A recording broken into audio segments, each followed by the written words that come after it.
square version 2. Now, let's say you want to create a square again, but you want the square to have no fill and only a stroke. So again, we're gonna do that right now. Gonna delete the, gonna switch around this with the switch button, and I'm gonna increase the size of the stroke, 30 in this case.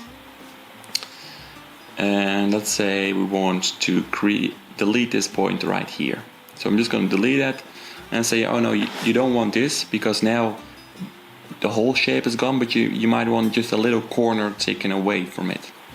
So to do so, let's add some points.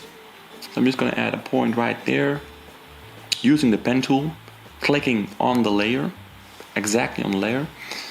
And now, if I go to direct selection tool, we've just added 2 additional points to this triangle.